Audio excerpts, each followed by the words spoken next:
So over there you see a modern interstate highway. That's Interstate 8 here in the Imperial sand dunes of Imperial, California. But before they had modern paved roads, they made a road across the desert out here using these wooden planks that you see right here. And this is part of the old plank road that ran across the desert from Yuma, Arizona to San Diego. And this is what they drove on before they had paved highways. And you can see just a bunch of wooden planks that they put down using metal strapping and what looked like almost like railroad spikes. But this is what they drove on. This was the first highway made out of wood. And it was built in 1915 by a guy from San Diego, last name of Fletcher, and he's pretty prominent in San Diego. There's a couple streets named after him and things like that. But anyway, this was built in 1915 and was only used until about 1926, after which the first paved highway was made. But before that, this is what they drove on. And apparently there were turnouts every few miles or something like that, in case a car was coming the other direction.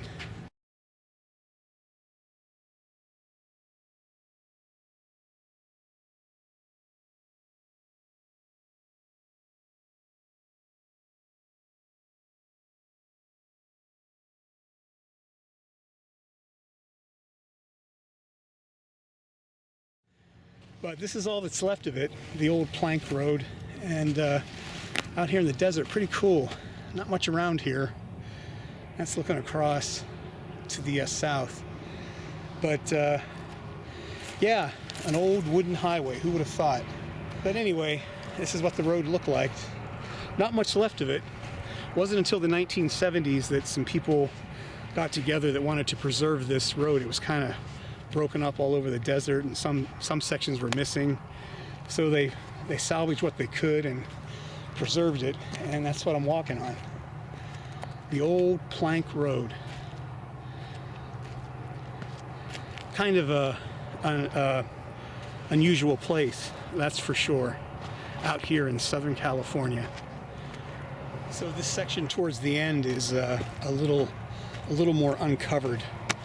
Not quite as covered up with sand as the other portion was, where I just was. So you get a better view here of how it looked.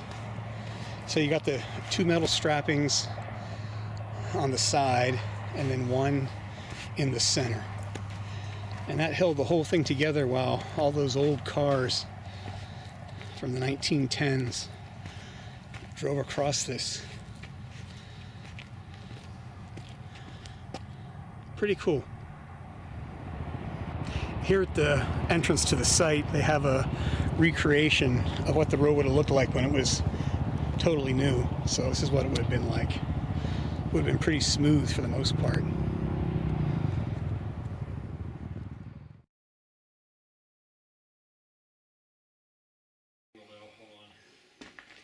So here's a big white door that looks like it leads into a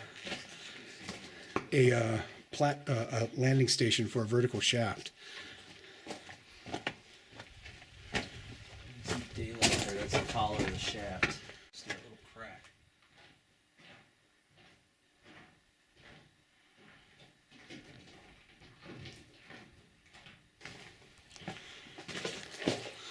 Looks like Justin is at the edge of a stope. It doesn't appear to go that deep, but it's deep enough that it stops our journey.